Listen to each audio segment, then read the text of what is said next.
Modelo câmera. Oi. Felipe Siqueira, cena 1. Luísa Morato, primeira.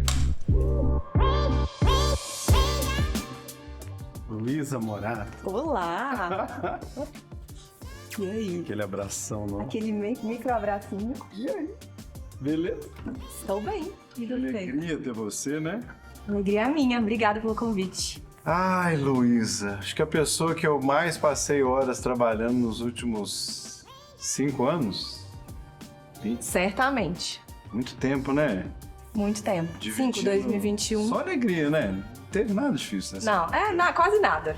Só motivos pra sorrir. Tipo, exatamente.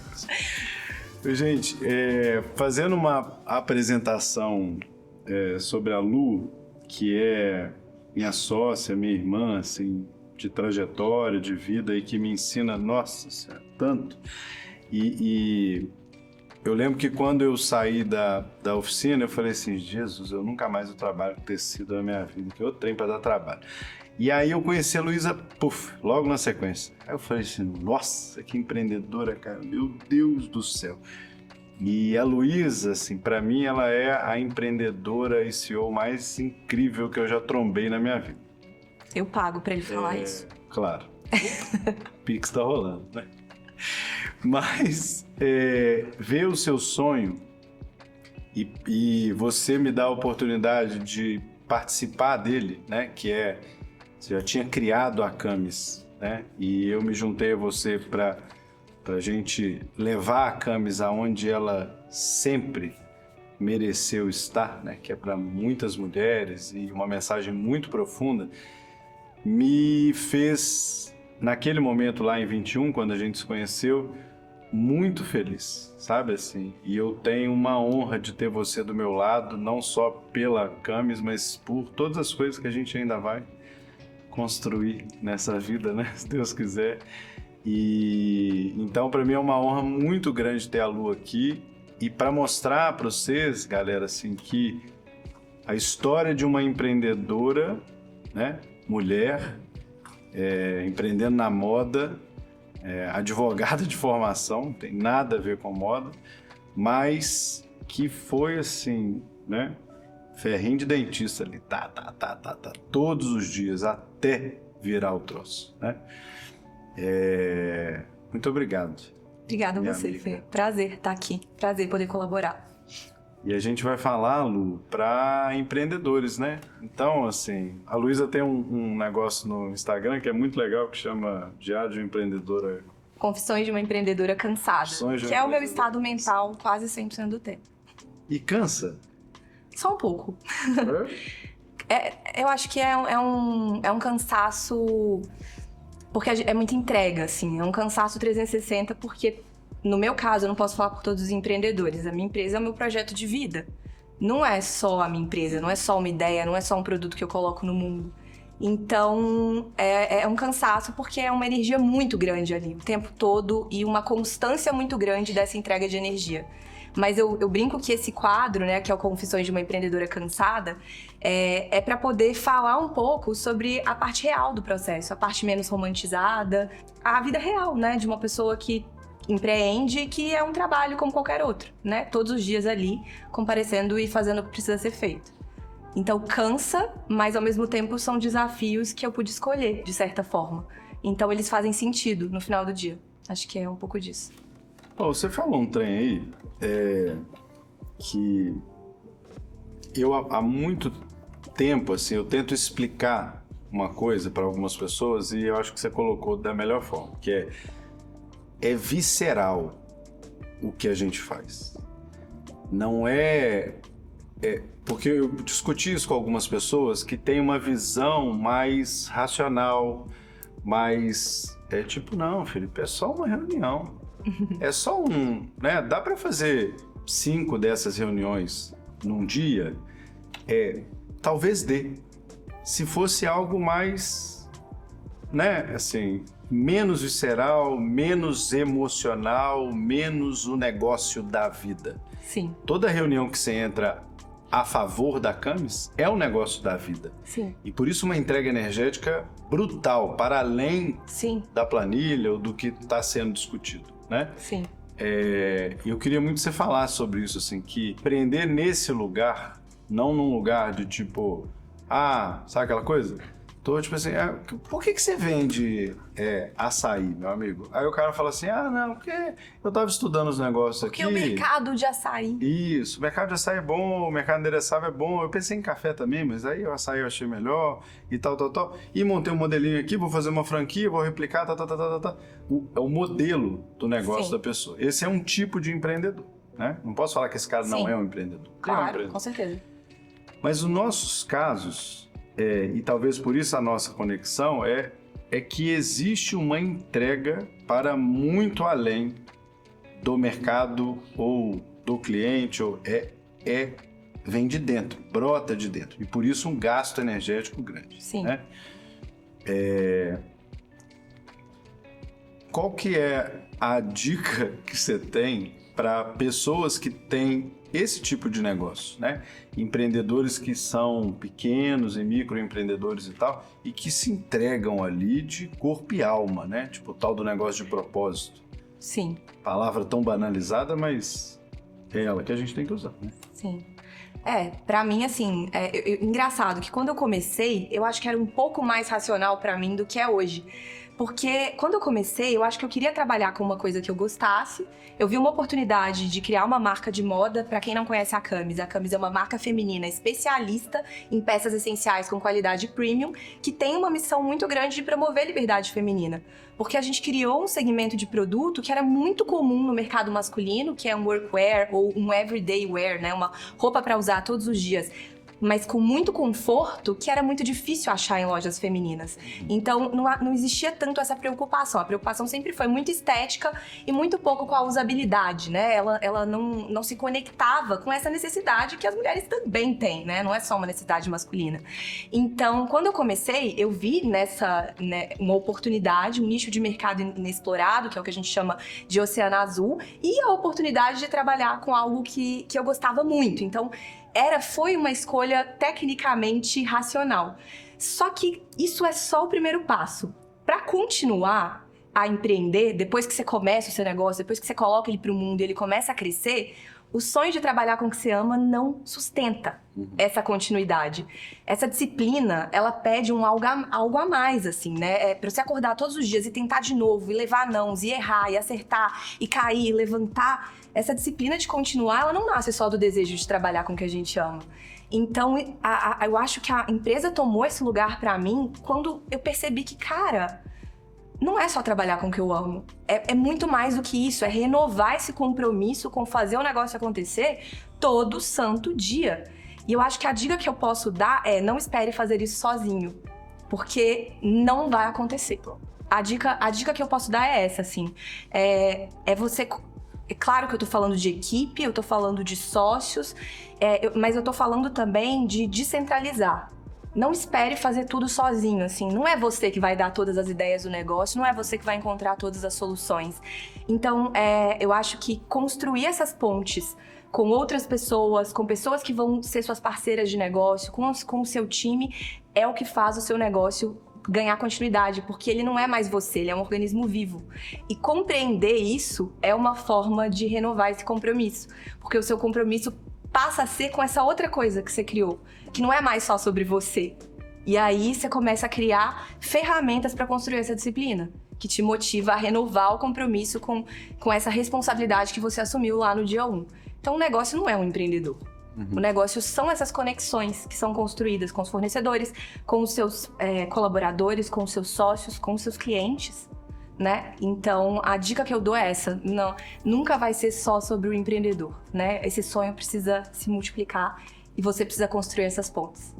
E talvez uma grande tarefa, né, assim, que a gente tenha, principalmente no início, quando você não tem nada para vender para as pessoas que estão ali, né? Tipo assim, primeiro sócio, os primeiros fornecedores, né? As primeiras pessoas no time, né?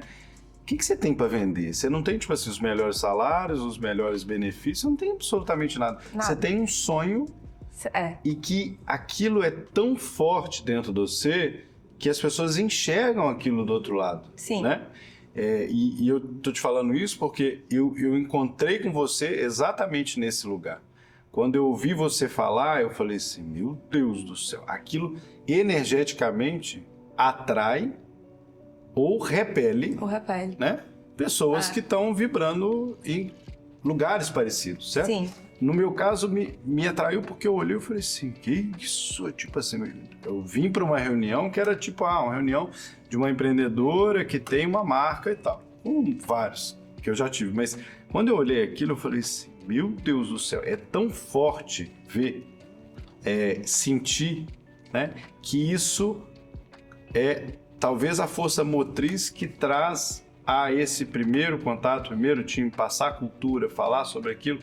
E é a mesma coisa do início que sustenta lá na frente. Com certeza. Né? Com certeza. Essa capacidade de execução em grupo, né, em equipe, ela é a grande força de qualquer negócio. Independentemente de qual seja esse negócio, essa consciência de que ninguém constrói nada grandioso sozinho. Então, o negócio nunca vai ser sobre o fundador. Ele sempre vai ser sobre as pessoas que você consegue trazer para junto no caminho. Inclusive seus clientes, né? Que estão ali também no processo. E isso é a grande capacidade de execução de um empreendedor no final do dia. É conseguir construir as conexões certas para poder ganhar essa capacidade de realizar. Então, eu acho que independentemente do negócio, tô criando uma marca de roupa. Entender a potência dessa capacidade de execução é o que vai trazer as melhores pessoas para perto. Porque você quer né? Você quer se associar a pessoas que entendem ali o poder dessas associações. Então, no fim do dia, é um pouco sobre gestão, é um pouco sobre relacionamento e sobre construir relacionamentos de trabalho duradouros e construtivos. E é também sobre entender qual é o nosso papel real como fundador, que no fim do dia não é tornar o negócio sobre nós, né? É sobre o todo, é sobre o projeto, é sobre a ideia e sobre a construção de algo. Então, eu vejo dessa forma, assim, pra mim, eu sempre achei que o que me motivava a continuar, assim, nas piores situações que eu tive na empresa era o processo de aprendizado, porque pra mim o aprendizado é muito valioso, assim, e poder aprender todos os dias sempre foi um fator de muita motivação pra mim. Mas hoje eu tenho muita clareza que não é. São as pessoas. É o time, é a cliente, é o fornecedor. É todo esse ecossistema que no fim do dia é a empresa, é um organismo vivo. E poder ser gestora desse organismo vivo é um espaço conquistado também, que foi conquistado, né? A gente se torna gestor, a gente se torna líder. Não é assim, eu quero ser empresário e amanhã eu tô com uma pasta embaixo do braço e papéis e eu tenho um time, né? Você conquista o direito de ocupar esse espaço e isso tem que ser renovado todo santo dia. Então, essa disciplina, esse fator de encarar os desafios de frente e seguir independentemente do que aconteça, tem a ver com o todo, não tem a ver comigo, né? Ô Lu, a gente começou, foi fluindo, porque a nossa conversa é assim, mas eu queria voltar a um ponto que quem que é a Luísa, assim, na essência, né? Quem de onde é que você vem, né? Qual roça que você vem, porque tem uma roça aí no meio, né? E o que você traz dessa essência para onde você está hoje? Boa. Bom, eu sou advogada, tenho 30 anos, nasci em Belo Horizonte, mas a minha família é toda de uma cidade bem pequenininha, no interior, na roça de Minas, que se chama Baeté, é uma cidade de 27 mil habitantes. Mas que no carnaval bomba. Mas que no carnaval dobra a população. Mas os meus avós moraram lá a vida toda, meus pais nasceram lá, foram para BH e eu me formei em Direito, cumpri toda a cartilha da estudante que é boa em humanas e vai fazer Direito. E quando eu entrei na faculdade, eu me vi participando de rotinas de trabalho, e acho que nem é sobre o conhecimento da faculdade, porque eu adorei fazer faculdade de Direito, mas eu me vi em rotinas que me privavam da coisa que eu mais queria, que era aprender todos os dias, assim. Ter desafios que me impulsionavam como pessoa e como profissional todos os dias. E eu encontrei caminhos profissionais ali, rotinas, que não iam de encontro a isso. E eu me senti muito vazia, assim, eu me senti completamente separada, como se eu não estivesse fazendo o que eu vim pra fazer no mundo ou o que eu deveria fazer. E, enfim, eu tive o imenso privilégio de estudar e de poder testar e de fazer todos os estágios disponíveis na minha cidade. E quando eu concluí a faculdade, fiz o TCC que eu queria, sobre o que eu queria, eu cheguei à conclusão de que eu não sabia o que eu queria fazer da minha vida. Queria fazer outra coisa. Eu só sabia que eu não tinha me encontrado em nenhuma daquelas rotinas. E foi literalmente procurando no Google curso sobre empreendedorismo, que eu me deparei com um curso. Fiz um curso de empreendedorismo criativo, pude estudar mais um pouco para além do direito e eu percebi, cara, eu quero empreender. Eu quero criar alguma coisa, eu quero criar uma rotina dinâmica para mim, eu quero poder trazer os valores para uma gestão de time da forma como eu acredito. E foi aí que começou o bichinho ali do empreendedorismo. Nessa época eu era advogada, trabalhando no escritório, do nada eu falei, cara, quero criar um negócio, assim, quero empreender, quero começar da forma como eu puder. E me veio aquela coisa, eu amo moda, gostaria muito de trabalhar com isso, vivo no corporativo e visto roupas extremamente desconfortáveis. Vou criar uma marca que resolva isso. Mas eu não tinha grana. Então eu falei, cara, o que eu tenho grana pra criar? Eu não tenho dinheiro pra montar uma marca com 1000 peças de roupa. Tá, qual que é a peça mais difícil, que eu tenho mais dificuldade de encontrar no mercado? Camiseta. E eu sempre trabalhei, em todos os escritórios que eu passei, quem trabalhou comigo vai lembrar, eu sempre trabalhei de blazer e camiseta. E eu comprava as minhas camisetas em marcas masculinas. Porque eu não achava, porque as camisetas femininas, elas marcam, elas apertam, elas são sempre muito mais desconfortáveis do que as masculinas. E eu falei, vou resolver esse problema. Vou criar uma camiseta que eu consiga usar para o trabalho e que outras advogadas e outras executivas e outras mulheres também vão poder usar para o trabalho. E aí eu criei uma camiseta em 3 cores e a minha empresa nasceu literalmente assim. Um site? Um site criado por mim, com um vídeo no YouTube. E é legal, assim, falar, porque é claro que, assim, poder começar um negócio é um imenso privilégio e eu pude fazer isso e eu tive o apoio das pessoas que estavam do meu lado. Mas, assim, como é interessante poder começar um negócio com baixos recursos, porque hoje você tem oportunidade e acesso à tecnologia que há 10, 15 anos atrás você não tinha. Então, poder criar um perfil no Instagram sem gastar nada, poder criar um perfil numa rede social, começar ali a pôr pra fora, sabe? Aquele pequeno manifesto. Então, tudo isso que eu te contei sobre sentir uma dor, não encontrar um produto no mercado, e eu pude criar conexões com outras pessoas que talvez pensassem da mesma forma que eu, sem gastar um centavo. Então, eu comecei a empreender, criei o meu site, né? Primeiro eu criei só o Instagram, comecei a postar ali pequenos fotos, criei um mood board que contava um pouco dessa minha visão, um pouco do que eu acreditava pro negócio. E eu vi um vídeo em outra rede social durante a noite e criei o meu primeiro site. Então, um site criado por mim.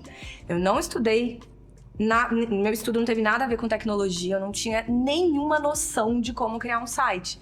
E eu sozinha consegui procurar isso numa rede social, ver um tutorial e criar um site. E aí, a minha primeira venda aconteceu nesse site improvisado. E não tinha nem chat GPT, né? Não tinha nada, era Google. E assim, isso é mágico, assim, você poder ter uma ideia e construir algo e colocar no mundo enfim, colocar a cara no sol e ver o que vai acontecer, é uma oportunidade muito legal para quem vive no nosso tempo, sabe? Isso é algo que há 10, 15 anos atrás não seria possível. Então, eu criei o meu primeiro site. Do meu primeiro estoque eu comprei o segundo, do segundo eu comprei o terceiro, do terceiro eu comprei o quarto.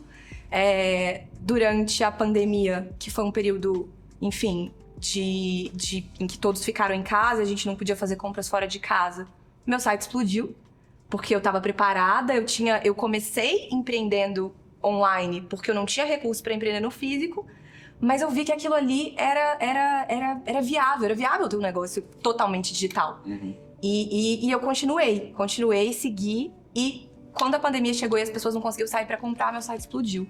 Eu já tinha construído uma alavanca de vendas 100% baseada nos pontos de contato com o cliente digitais.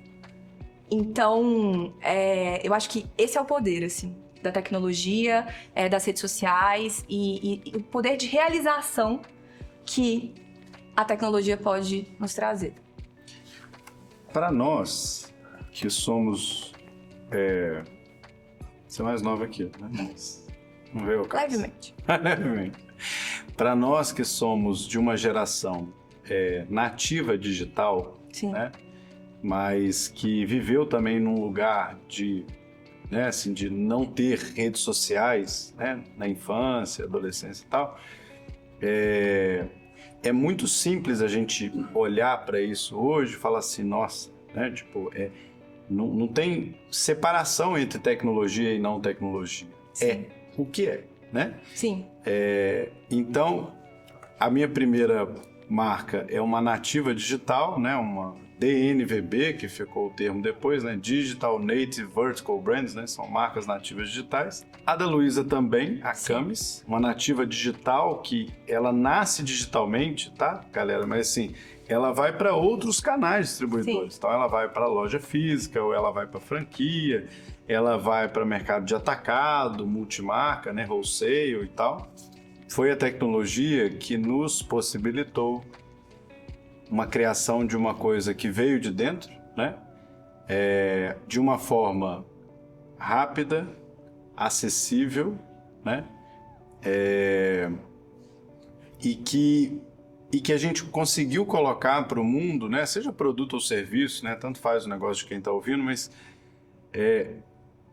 algo que, é o que você falou, 10, 15 anos atrás não tinha essa possibilidade, né? Um negócio de moda há 10, 15 anos, ele começava no atacado. Então a pessoa fazia uma coleção e aí, ou se não, se já tinha dinheiro para montar uma loja, montava uma loja física. Ou porta em porta. Ou porta em porta, né? E no nosso caso, assim, a gente começa gerando audiência via uma rede social, né? Essa audiência se traduz em comunidade de gente, de pessoas que estão, cara, que legal isso que vocês fazem, faz um processo que é trazer isso para um site, né? Coisa que também hoje é muito mais simples montar uma plataforma digital do que era 10 anos atrás. Sim. Também, né? E dá acesso a esse tipo de empreendedor, de gente que quer, tipo, peraí, como é que eu monto um site? Entra no YouTube, pega uma plataforma que é mais simples, coloca o layout lá do jeito que dá, tira a foto do jeito que dá e tal. O criador, ele tem por essência essa coisa da busca, ele normalmente é questionador, ele vai atrás e busca, é curioso, né, mesmo, vai com curiosidade mesmo. E isso foi muito importante para você. Sim. E puxando para esse lado, você é uma das pessoas mais tecnológicas que eu conheço e vanguardista na tecnologia. Desde o início, que é pegar e botar um site de pé rápido, sem ser desenvolvedor nem nada, até hoje que tipo, não, Felipe, eu tenho 5 agentes de GPT, um agente é a fulano, outro agente é o ciclano, e cada um me ajuda em determinada área da empresa. Você sempre foi assim? Sempre a tecnologia teve nesse lugar para você? Cara, eu acho que o fato de eu ter usado a tecnologia como recurso para tirar a minha ideia do papel de uma forma tão rápida e ter conseguido emplacar um negócio através da tecnologia, acho que por ter isso na minha trajetória, eu me despertei muito cedo para o que a tecnologia podia fazer por mim, assim, e eu percebi que era muito. E eu acho que às vezes a gente tem a sensação que moda, por ser um negócio que depende de criação, que depende de marketing e de pessoas criando o tempo inteiro, a gente tende a acreditar que não é um negócio que está ali interligado à tecnologia. E eu percebi muito cedo que era exatamente o contrário, né? Você não precisa ser um negócio de tecnologia para se beneficiar e se valer dos benefícios da tecnologia para o seu negócio. E eu acho que eu tive a oportunidade de perceber isso muito cedo, porque o meu negócio nasceu por um e-commerce que eu criei na noite, assim. Eu sabia que isso não era o melhor que existia no mercado, mas era o que eu conseguia fazer no momento. Então eu percebi, cara, se através de uma ferramenta eu conseguir fazer isso sozinha e colocar um site para vender de um dia para o outro, o que mais que eu posso fazer? O que mais que eu posso usar? Até como a tecnologia pode servir as minhas ideias e ao que eu acredito pro meu negócio. Então, eu percebi isso muito cedo. E eu acho que uma vez que você se desperta para isso, é muito difícil voltar atrás. Então, acho que em todas as minhas iniciativas ao longo do tempo com a Camis, eu sempre vou atrás de soluções, né, tecnológicas que possam impulsionar o meu negócio. Primeiro porque eu falo que a gente tem 3 pilares que edificam a capacidade de execução do negócio. Pessoas, processos e ferramentas, né? Sem esses 3 pilares, a gente não consegue ter capacidade de execução para nada. Pessoas e processos dependem do gestor, da gestão, né? Então, criar os processos, passar os processos para frente, exercer liderança e motivar aquele time a perseguir o mesmo resultado comum através de clareza. As ferramentas são os recursos que essas pessoas vão utilizar para, primeiro, gerir e organizar informações, desenvolver eficiência para esses processos e metrificar para saber se as estratégias estão dando certo. Então, sem ferramenta, é muito difícil construir capacidade de execução. E eu percebi isso muito cedo, porque como eu tive que criar aquilo do zero, e era eu sabendo, olhando para o volume de acessos do site, o volume de vendas, eu tive que eu criei essa percepção muito antes de ter um time. Uhum. Então, desde o início, o meu time nasceu já com ferramentas, nasceu já com um olhar para a tecnologia e para como a tecnologia pode nos ajudar a tornar o nosso negócio mais escalável, a chegar a mais pessoas e a colocar ideias no mundo de uma forma mais simples. Então, assim, eu percebi isso muito cedo e isso se tornou um mindset de execução no meu negócio.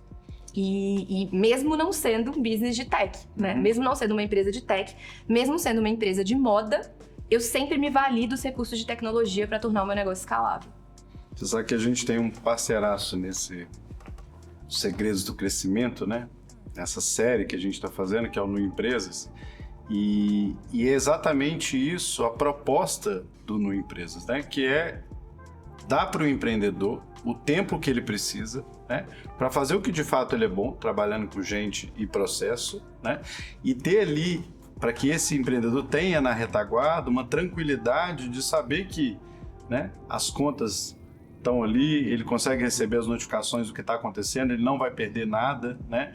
E isso serve para o sistema bancário, né, que são inovações gigantescas para o sistema bancário, e isso serve para um CRM, quando você tem que fazer o contato com o cliente na hora certa, né? Então, o Camis tem CRM em loja, tem CRM em site, as plataformas que você desenvolveu lá atrás já não são Não são mais as que hoje servem porque o negócio cresceu, né? Mas você sempre teve esse olhar, né? Assim, de ver essa parte tecnológica como um grande aliado nesse crescimento. Perfeito. Certo? Sim, com certeza. E o amadurecimento do negócio, ele vai te pedir novas skills de execução, né? E aí o importante é ter esse olhar atento para ok, até aqui essa ferramenta me atendeu e me serviu. Uhum. O que mais tem no mercado? O que mais eu posso trazer para o meu negócio? E é muito legal isso que você trouxe, porque o empreendedor no início, ele tem uma dor muito grande, que é eu não tenho tempo para executar tudo sozinho. E ali a ferramenta entra como um recurso que, além de te dar tempo, organiza a informação para você. Então, você pode até não ter aquele braço para te ajudar a fazer o que você precisa no dia a dia. Mas se você tem a informação organizada e acessível, isso já é, assim... eu acho que é um grande passo para você conseguir criar a capacidade de execução quando você está começando. E daí, quando você cresce como empresa e você tem mais pessoas, você se depara com um outro desafio, que é... eu não posso escalar time da mesma forma que eu escalo receita e negócio. Então, você começa a olhar para uma outra coisa que não é só gestão de tempo, é gestão de eficiência. E aí a tecnologia entra com um novo papel, né? Que entra numa etapa mais madura do negócio, que é, eu preciso usar a tecnologia como uma alavanca de ganho de eficiência para o meu negócio. Para que as pessoas que estão ali possam entregar o melhor que elas podem, dentro das skills delas, se valendo de ferramentas que melhorem, né, a eficiência do que elas fazem. Então, o empreendedor amadurece, a empresa amadurece e o olhar para a tecnologia também amadurece as necessidades também. Mas assim, não tem nada nenhum momento do negócio que não peça esse olhar para a tecnologia e para a inovação de mercado. E esse início, Lu, assim, eu tô falando de um lugar que, assim, o empreendedor pequeno, né? O cara que está começando, a empreendedora que começa, às vezes é um salão, às vezes é um pequeno varejo e tal. Muitas dessas soluções, né? Quando ele abre, às vezes, uma aplicação dessa móvel, né? No caso de uma empresa, que ele olha e fala assim, tem coisa aqui que ele nem sabia que ele precisava. Sim. Sabe? É nesse lugar. Porque antes, para fazer toda essa equação, o cara tinha que ter o contador, o fulano que avisava, o outro, né? Toda uma série de coisas que ele tem aqui na palma da mão, né? Assim, como ver a saúde financeira do negócio dele em qualquer dia, qualquer horário, né? Domingo ele pode abrir e falar assim, tá legal, né? Ou não tá legal, preciso fazer determinada coisa. Hoje ainda, o self-made woman, né? O self-made man, o cara que pega e a empreendedora que pega e faz por conta própria, ela tem esse tipo de ajuda. Sim. Né? Que posso fazer por conta própria, que pego um site, vou aprender e vou, né, criar uma coisa aqui do zero. Eu acho que assim, empreender, no meu olhar, tá mais acessível, né? Criar algo tá mais acessível, porém permear esse algo, né, fazer com que a maior parte dos negócios no Brasil morrem com um ano, né? Mas é assim, é avassalador. Sim. É brutal o tanto que morre. Sim. E eu vejo duas coisas. Eu vejo educação e tecnologia nesse lugar. Com certeza. Porque se ele fosse um empreendedor mais educado, com mais acesso à informação e com mais acesso a tecnologias que ajudem ele a tocar o negócio dele, né, para varar para chegar nesse segundo momento, né, que é cruzar uma barreira de sobrevivência ali, porque tem essa barreira de sobrevivência, né, que é cliente, né, pagar a conta e crescer. Eu ouvi isso de um investidor uma vez, ele falou assim, o que o empreendedor que está começando tem que mostrar, né, para o investidor e tal, é que ele consegue dar conta de cresço esse mês, gero caixa, cresço próximo mês, gero caixa, cresço próximo mês, gero caixa. É isso, né, assim, não tem muito... Estou crescendo em número de clientes, estou crescendo... E aí ele consegue também olhar para dentro de casa e falar assim, não, peraí, eu cresço, mas eu organizo, eu coloco isso em processo, eu consigo contratar bem, né?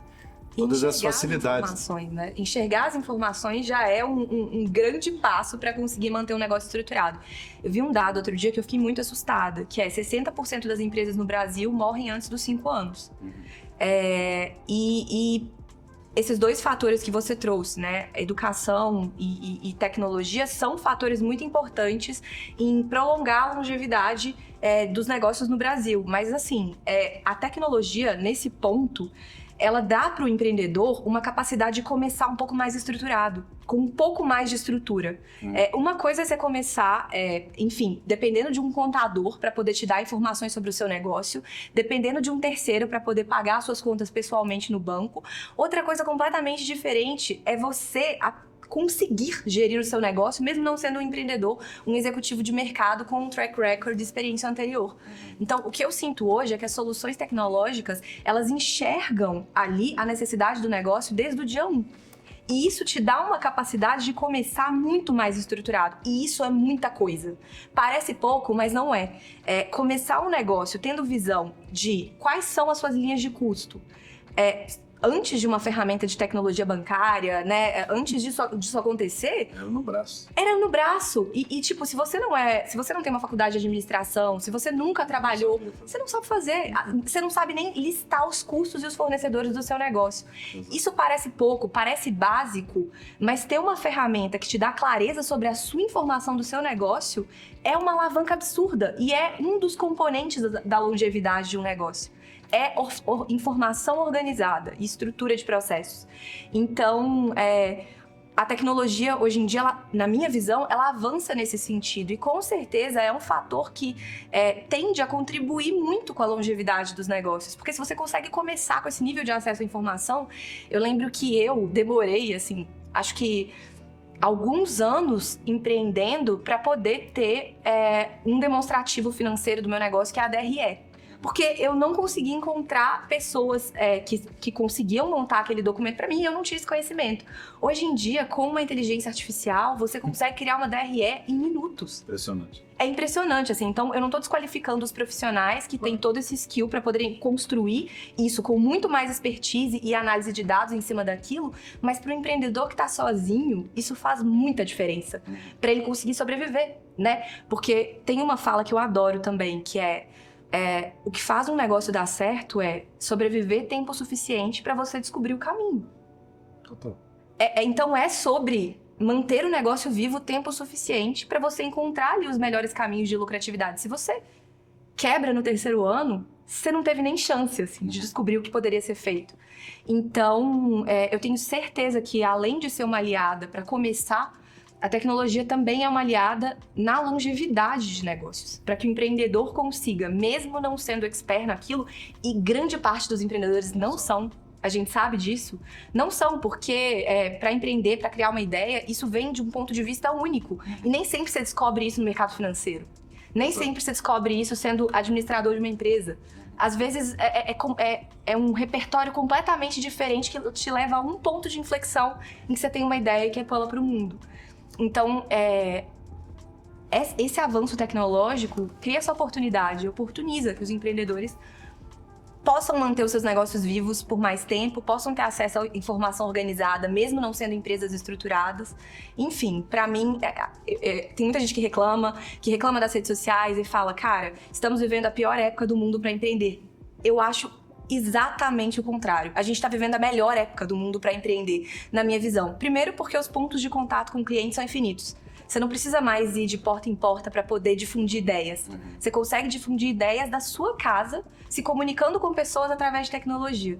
E segundo, porque você tem ferramenta disponível, acessível, que te dá acesso à informação, organiza a informação e pode até te sugerir processos. Então, eu vejo de uma forma muito diferente, assim, eu acho que é um momento de muita oportunidade. E para empreendedores que estão dispostos a encararem essa disciplina de fazer acontecer todos os dias, eu acho um momento incrível para começar a empreender, sem qualquer tipo de romantização, porque com todas as ferramentas do mundo, no final do dia, ainda é sobre pessoas tomando decisões, mas essas informações, elas ajudam muito, elas encurtam caminhos e elas te dão respostas e te ajudam a fazer perguntas melhores também. Muita gente que esteve nesse lugar aí, que você está sentado, a turma fala muito sobre pessoas, né? Sim. E falando sobre a base da Camis, né, e seu legado para o mundo, né, a Camis é construída sobre um pilar da liberdade da mulher. Sim. Conta um pouco, assim, só, sabe, para a turma entender o que é uma verdade de marca. O que, para além do negócio, do processo, o que faz a Luísa acordar e dormir todos os dias, assim, pensando nesse... Estou falando que eu já li o manifesto, posso colocar aqui para vocês, se quiser. Mas é muito poderoso, sabe? E de onde você tira aquilo e o que é? Sim. Muito bom. Na real. A marca, ela é um produto e ela é um porquê também, né? Um produto sem um porquê, ele não faz sentido, e um porquê sem um produto dificilmente vai trazer algum tipo de longevidade para essa ideia. Eu gosto de olhar para a base, né, o porquê de marca, como sendo o limite ali do produto. Então, a sua marca, a sua empresa nasce para cumprir uma função, entregar uma solução, trazer algo, algum benefício para as pessoas que estão ali comprando e acreditando na sua ideia. O produto, ele atende àquela necessidade até certo ponto. Quando um cliente toma a decisão de comprar algo, parte daquilo tem a ver com o produto. O resto, aonde o produto não alcança, aonde o produto não supre aquele desejo, o porquê de marca garante que aquela compra seja feita. Então, o porquê de marca, ele dá todo o sentido para aquela marca existir. No caso da Camis, o nosso porquê está ligado a mulheres criando para outras mulheres. né? E a liberdade feminina vindo de um lugar de ponto de vista mesmo. E é claro que eu não posso falar por todas as mulheres, mas é muito legal poder criar, trazer uma coisa para o mundo vindo de uma perspectiva que é diferente do que a gente vê no mercado. Então, o nosso porquê de marca tá ligado à liberdade feminina, mas também a contribuir com um mercado em que mulheres podem criar para outras mulheres. Porque eu tenho certeza que isso vai trazer muito mais riqueza e solução real para o mercado consumidor feminino. Então, é sobre fazer parte também do todo, é sobre provocar mudança, é sobre impactar o mercado. E o produto é sobre incluir, é sobre abrir portas. Na Camis, todas as lideranças hoje são mulheres. Então, é sobre trazer essa mudança para os processos da companhia. Então, o meu produto, a minha roupa, é incrível, é legal, é pensada, tem design, tem qualidade, mas ela só supra até um certo ponto da intenção de compra. O meu produto acaba ali e aí entra o meu porquê de marca. E é por isso que a minha cliente escolhe comprar de mim. Porque ela, de certa forma, ela quer fazer parte daquilo. A marca ajuda a dizer um pouco quem ela é, no que ela acredita, no que ela busca para a vida dela. Então, o porquê de marca é essa aura que vai embalar ali, né, o produto, a solução, e vai completar na cabeça do cliente ou na cabeça de quem tá, da audiência que está consumindo o meu conteúdo, o porquê ela deve optar por aquela marca, acompanhar aquela marca nas redes sociais, acompanhar o fundador. Então, para mim, são os dois pilares aí da construção de marca. Para finalizar, nós temos a pergunta-chave, que é: qual é o segredo do crescimento? Nossa! Passa por aí? Qual é o segredo do crescimento? Passa por porquê? Verdade? Um dos slogans que a gente usa na Camis é que a Camis promove o encontro perfeito entre moda e conforto. Talvez o segredo do crescimento seja promover esse encontro perfeito aí entre todos esses fatores, né? Entre enxergar valor na construção de um time sólido, entender o quanto as pessoas contribuem para o resultado de uma marca e que, na verdade, é tudo sobre pessoas, sobre realização de pessoas. Entender que pessoas sem tecnologia conseguem realizar até certo ponto e que a tecnologia pode impulsionar habilidades e potenciais criativos de criação e de entrega de uma forma absurda. E entender que no final do dia, a sua cliente, além do seu produto, está comprando um porquê, né? Então, acho que o equilíbrio perfeito aí entre todos esses fatores é o segredo do crescimento. De boa, Se é que né? ele existe. Tranquilo, né? Tranquilinho. Tamo aí todo dia tentando. Lu, obrigado. Obrigada. Tá? Muito obrigada. Legal? E aí, dá pra montar a marca já de boa?